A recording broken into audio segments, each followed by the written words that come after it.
name is Michael. I swear I wasn't imagining it when I pulled into that godforsaken motel on Route 66. I was driving across the country, just me and the open road, when exhaustion hit me like a freight train. The neon vacancy sign flickered in the distance, a beacon in the inky darkness. I should have kept driving. The parking lot was empty, save for my car. Raindrops pelted the cracked asphalt as I made my way to the office. The front desk bell gave a sickly ding when I pressed it. No one came. I waited, listening to the hum of the vending machine and the steady drip of a leaky faucet somewhere out of sight. Finally, a wizened old man shuffled out from a back room, his rheumy eyes fixed on me as he wordlessly handed over a key. Room 13, of course. The hallway stretched before me, dingy carpet muffling my footsteps. Bare bulbs cast sickly yellow light, creating more shadows than illumination.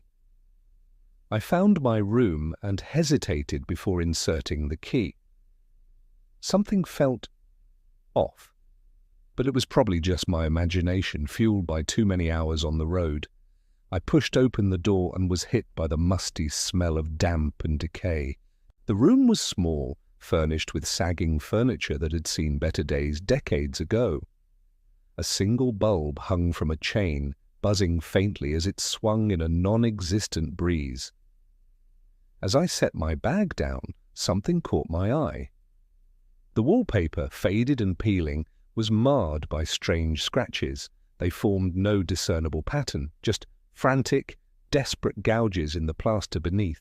I ran my fingers over them, feeling a chill race down my spine.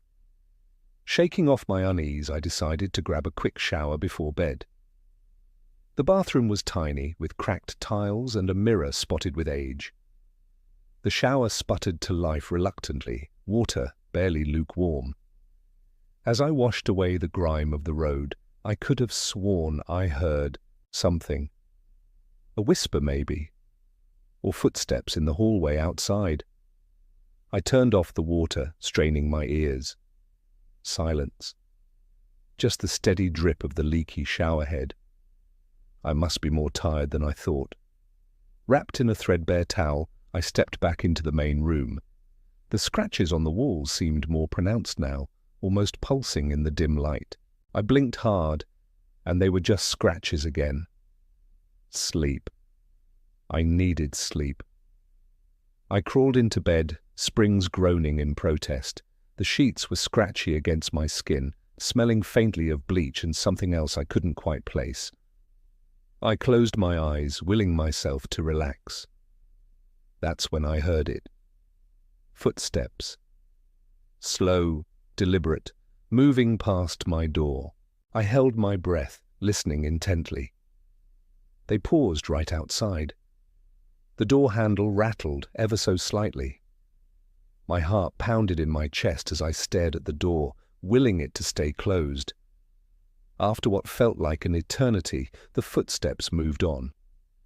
I exhaled shakily, trying to convince myself it was just another guest. But deep down, I knew the parking lot had been empty. Sleep eluded me. Every creak of the building, every gust of wind against the window set my nerves on edge. And then voices, whispering, too low to make out words, but unmistakably there, coming from the vents. I sat up, scanning the room wildly. The voices faded, replaced by an oppressive silence. But I wasn't alone. I could feel eyes on me, watching from the shadows. A flicker of movement caught my attention. There, in the gap beneath the door, a shadow, moving, shifting, as if someone, or something, was right outside. I couldn't breathe, couldn't move, could only watch in horror as the shadow seemed to grow, reaching towards me. The bathroom door creaked open slowly. I whipped my head around, heart in my throat, empty. But then, a sound. Soft, rhythmic, breathing, coming from inside the bathroom, but there was no one there. I could see the whole room reflected in the spotted mirror. Empty. The breathing grew louder, closer. I scrambled out of bed, pressing my back against the far wall. The scratches seemed to writhe and dance in my peripheral vision. Suddenly, the power flickered. Once, twice, then darkness. I fumbled for my phone, hands shaking so badly I nearly dropped it. The weak light did little to penetrate the oppressive blackness of the room. A burst of static made me jump. The TV had turned on, screen filled with snow, but that was impossible. I hadn't even plugged it in. The static grew louder, forming almost words, almost shapes in the electronic snow. I had to get out, had to run, but my legs wouldn't move. I was frozen in place, eyes locked on the TV screen. The static cleared for just a moment, revealing a face. Gaunt, hollow-eyed, grinning with too many teeth. The power surged back on. The TV went dark, but the feeling of being watched intensified. Something was in the room with me. I could feel its presence, malevolent and hungry. That's when I heard it, a whisper, right outside my door, my name. Michael. It knew my name. I don't remember deciding to move. One moment I was paralyzed with fear, the next I was fumbling with the door lock, bursting out into the hallway. I ran, bare feet pounding against threadbare carpet, out the front door, into the rain-soaked parking lot. I didn't stop until I reached my car, gasping for breath. As I fumbled for my keys, a flicker of movement caught my eye. I looked up at the motel, rain streaming down my face. There, in the window of room 13, stood a figure. Motionless, watching. I couldn't make out any features in the darkness, but I felt its gaze boring into me. I peeled out of the parking lot, tires squealing on wet asphalt.